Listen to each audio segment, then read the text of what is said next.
அனைவருக்கும் என்னுடைய மூக்காம்பிகை அக்ஷய குபேர வணக்கங்கள். விஜயதசமியில ஒன்றிணையக்கூடிய புதனும் செவ்வாயும் இது மிகப்பெரிய ஒரு செல்வ யோகம், பூமி யோகம், மனயோகம். ஒரு 3 ராசிகளுக்கு சிறப்பான பலன்களை கொடுக்க போகிறது 50 ஆண்டுகளுக்கு பிறகு. தசாபுக்தி என்ற அடிப்படையில் ஒவ்வொருக்கு நடக்கக்கூடிய புதன் தசையில செவ்வாய் புத்தியோ இல்லை செவ்வாய் தசையில புதன் புக்தியோ இந்த ஒவ்வொரு ஜாதகத்திலுமே பார்த்தீங்கன்னா இந்த 4ஆம் இடமும் அதே போல தனஸ்தானத்திலையும் அதே போல 11ஆம் இடத்துல சொல்லப்படக்கூடிய இந்த லாபஸ்தானத்திலையும் பார்த்தீங்கன்னா இந்த செவ்வாயும் புதனும் சிறப்பான முறையில் யாருக்கெல்லாம் சுபராக இருந்து நல்ல மாற்றத்தை கொடுக்கக்கூடிய கிரகமாக அவர்களுக்கு இருக்கோ, அதே போல் தசாபுக்தியும் சப்போர்ட்டாக இருக்கோ, இவங்களெல்லாம் செல்வத்தை வாரி குவிப்பார்கள். எப்படி அப்படின்னா நிறைய மிட்டா மிராசா லேண்டு அப்படின்னு சொல்லக்கூடிய வகையில் 500 ஏக்கர் 300 ஏக்கர் 100 ஏக்கர் 200 ஏக்கர்னு வச்சுருப்பாங்க. அதே போல் அந்த ஏக்கரின் மூலிமா வரக்கூடிய வருமானத்தை இரட்டிப்பு லாபத்தை செய்யக்கூடிய நபர்களாக இந்த அமைப்பில் இருப்பாங்க. யாரெல்லாம் அந்த பலனை பெறுகிறார்கள்ங்கிறத இந்த பதிவில் தெளிவாக சொல்கிறேன். 3 ராசிக்காரர்களுக்கு அந்த அமைப்பு இருக்குது கோச்சாரப்படி. ஸோ உங்கள் ஜாதகத்திலும் இருந்தால் சிறப்பான பலன்களை கண்டிப்பாக நீங்களும் பார்க்கலாம். அதனால் வெறும் கிரக பயிற்சி வச்சுக்கிட்டோ அதே போல் மாத ராசி பலன்களை வச்சுக்கிட்டோ கண்டிப்பாக நீங்கள் அதெல்லாம் பார்க்காதீங்க. நான் எந்த ராசி பலன்களாக இருக்கட்டும், எந்த பயிற்சி பலன்களாக இருக்கட்டும் திரும்ப திரும்ப சொல்கிறேன். உங்கள் ஜாதகத்தில் எந்த கிரகங்கள் எப்படி பதிக்கப்பட்டிருக்கோ அதை பொறுத்துத்தான் உங்களுக்கு பலன்களே தவிர கிரக பயிற்சினாலேயோ அதே போல் கோச்சார பலன்களாலேயோ அதே போல் உங்களுக்கு ராசி பலன்களாலேயோ எந்த மாற்றம் வராது. ஏன்னா உங்கள் ஜாதகத்தில் கிரகங்கள் விதிக்கப்பட்டிருக்கிற விதியின் அடிப்படையில் தான் உங்களுக்கு நல்லது பண்ணும். அதே போல் இந்த புதனும் செவ்வாயும் பார்த்தீங்கன்னா வரக்கூடிய இந்த அக்டோபரில் பார்த்தீங்கன்னா 2ஆம் தேதி துலாம் ராசிக்குள்ள புதன் வருவார். அக்டோபர் 2ஆம் தேதி விஜயதசமி நம்ம கொண்டாடுறோம். இந்த விஜயதசமியில் துலாம் ராசியில் செவ்வாய் புதனும் சேர்க்கையும் ரெண்டுமே நடக்க போகுது. இது ஒரு நல்ல ஒரு ரிலேஷன்ஷிப் காம்பினேஷனாக வச்சுக்கிட்டாலுமே கூட இந்த ராசிகளுக்கு சிறப்பான பலனை கொடுக்குதும் போது முதல்ல தனுசுக்கு 11ஆம் வீட்டில் வரக்கூடிய இந்த புதன் செவ்வாய் சேர்க்கை சிறப்பான பலன்களை எப்படி கொடுக்குது அப்படின்னா, பொதுவாக 11ஆம் இடங்கிறது லாபஸ்தானமாக சொன்னோம். அப்போது லாபத்தை இரட்டி பார்க்கக்கூடியது வீடு மனை வண்டி வாகனம் சம்மந்தப்பட்ட விஷயங்கள், புதுசாக ரினோவேஷன் பண்ணிக்கிறது, இடத்த வாங்குறது, இடத்த வாங்குறதுக்கு புக்கிங் பண்ணுறது, அதே போல் வணிகத்தில் பெரிய லெவலில் மாற்றத்தை கொடுப்பது, அதே போல் வணிகர்களுக்கு புதுசாக ஒர்க் ஆர்டரை சைன் பண்ணுறது, பெண்டிங் அமௌண்ட்லாம் ரிலீஸ் ஆகிறது, இன்வெஸ்ட்மெண்ட்டை டபுள் ஆக்கி கொடுக்கறது, இது எல்லாமே பார்த்தீங்கன்னா இது கண்டிப்பாக இந்த தனுசு ராசிகளுக்கு நடக்கக்கூடிய அமைப்பாக வரும். பங்கு சந்தை லாட்ரி இந்த மாதிரி விஷயங்களை நீங்கள் சப்போஸ் வாங்கியிருந்தாலுமே கூட அந்த பங்கு சந்தை ஷேர் எடுத்தோன்னா செவ்வாயோ இந்த புதனோ நல்ல அமைப்பில் இருந்துச்சு அப்படின்னா கண்டிப்பாக உங்களுக்கு ஒரு சான்ஸ் இருக்குது. அதனால் ட்ரை பண்ணலாம். அதனால் நல்ல லாபம் உண்டு. அதே போல் என்னை பொறுத்த வரைக்கும் என்ன, இந்த பெரிய பெரிய இன்வெஸ்ட்மெண்ட்டில் ஷேர் மார்க்கெட்லாம் போடும்போது தயவு செய்து பெரிய பெரிய அமௌண்ட்லாம் போட்டு லாக் பண்ணாதீங்க. சின்ன சின்னதாக அமௌண்ட்டை ஒரு 1000 2000 500 இப்படிலாம் போட்டு நீங்கள் அதை கற்றுக்கிட்டு அதுக்கப்புறம் நிறையா விஷயங்களை அது சார்ந்த வல்லுநர்களிடம் தெரிந்து கொண்டு முதலீடு செய்யுங்கள்.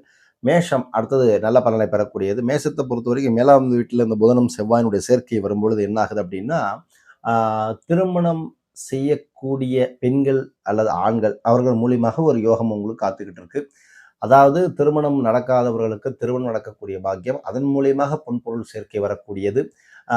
அதே போல் இந்த தைரியம் வீரியஸ்தானமாக என்று சொல்லப்படக்கூடிய இந்த இடத்துல பார்த்தீங்கன்னா குடும்பத்துக்காக, குடும்பத்தில் இருக்கக்கூடிய பிரச்சனைகளை களைவதற்காக சொத்து சம்பந்தப்பட்ட பிரச்சனைகள், அதே போல் கோர்ட்டு கேஸ் சம்மந்தப்பட்ட பிரச்சனைகள் எதாக இருந்தாலும் கண்டிப்பாக உங்களுக்கு இந்த காலகட்டம் ரிலீவாகி கொடுக்கும்.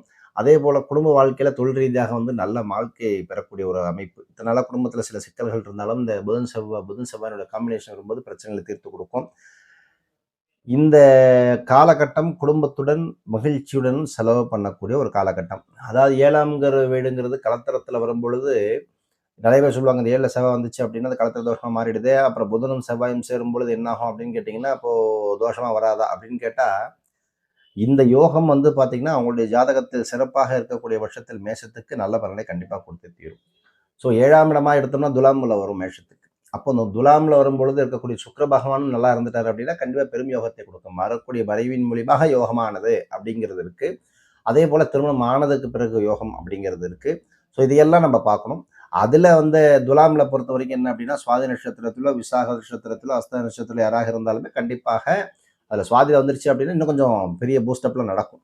அதே போல் இந்த பலன்கள் எல்லாம் கண்டிப்பாக மேஷத்துக்கு நடக்க இருக்கு. ஸோ நீங்கள் திருமணத்தை முதல்ல வேகராசிக்காரர்கள் யாராக இருந்தாலும் திருமணத்தை நடத்திக்காதவங்க சார், அதை இது வரைக்கும் கல்யாணம் ஆகாதவங்க கல்யாணத்துக்குள்ள வேலையை சீக்கிரமாக எடுத்து முடிங்க.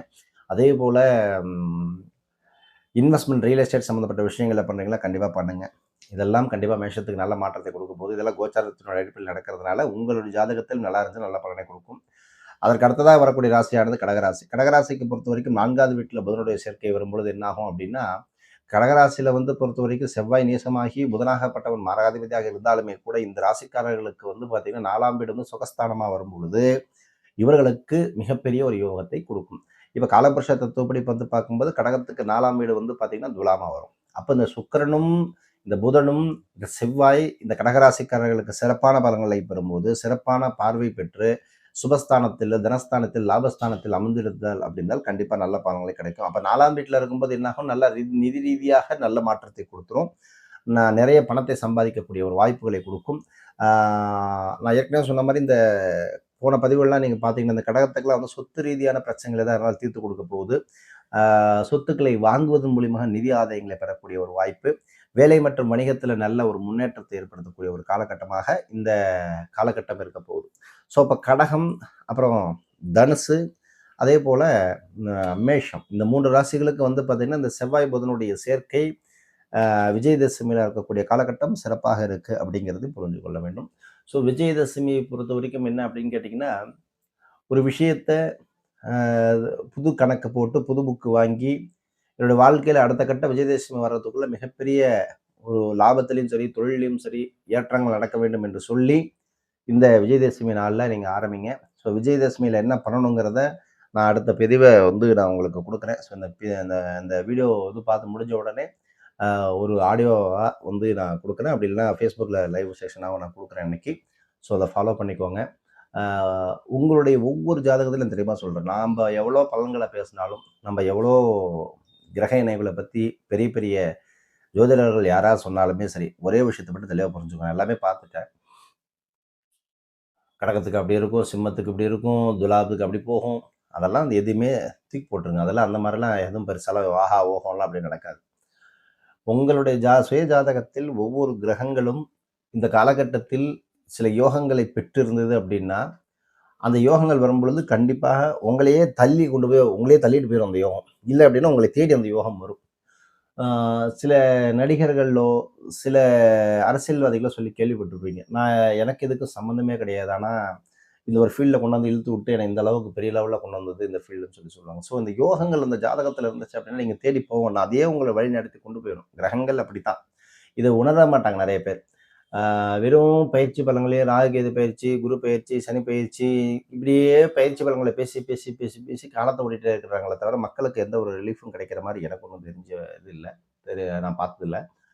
ஒவ்வொரு மனிதர்களுக்குமே அந்த கிரகங்கள் அந்த நட்சத்திர பாதத்தில் உட்கார்ந்துருக்கும் பொழுது ஒரு நட்சத்திரத்துக்கு 4 பாதம் இருக்குது அப்படின்னா, அந்த கிரகமானது அந்த நட்சத்திர பாதையில் 4 வருடம் கிடக்கும் பொழுது என்னென்ன பலன்களை கொடுப்பார், எந்த வீட்டில் உட்காந்துருக்கார், எங்கே பார்வை செய்கிறார், அதனுடைய சம்பந்தம் என்ன, தசாபுக்தி என்ன, இதையெல்லாம் பொறுத்து தான் அந்த பலனை கொடுப்பாரே தவிர கிரக பயிற்சி அடைஞ்சோடனே டக்குன்னு எனக்கு இப்படி மாறிடும் அப்படிலாம் நீங்கள் தயவுசெய்து நினைக்காதீங்க. அப்படிலாம் கிடையவே கிடையாது. ஸோ அந்த மாதிரி இருந்துச்சுன்னா எல்லாரும் எத்தனையோ பேருக்கு இப்போ குருவுக்கு சொல்லியிருக்காங்க, ரிஷப இதில் சனி பயிற்சி சொல்லியிருக்காங்க, ராகுகேது பயிற்சி சொன்னாங்க, எத்தனை பேர் எல்லா கோடீஸ்வரன் ஆகிட்டாங்க, எத்தனை பேர் பிரச்சனை இருக்காங்க. அப்படி கிடையாது.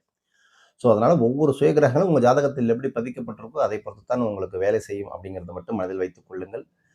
உங்களோட ஜாதகத்தை பற்றி தெளிவாக டீட்டெயில் கன்சல்டேஷன் வேணும் அப்படின்னா கீழே தெரிய ஸ்க்ரீனில் தெரிய நம்பருக்கு கான்டாக்ட் பண்ணி அப்பாயின்மெண்ட் ஃபிக்ஸ் பண்ணிக்கோங்க. அடுத்த பதிவில் வேறு என்ன பற்றி சிறப்பாக பேசுகிறேன். விஜயதசமி பற்றி நான் லைவ் செஷன்லேயும் ஆடியோவும் கொடுக்குறேன். அதுபடி நீங்கள் ஃபாலோ பண்ணிக்கோங்க. நற்பவி நல்லது நடக்கட்டும். ஓம் ஸ்ரீ குருபியோ நமஹ.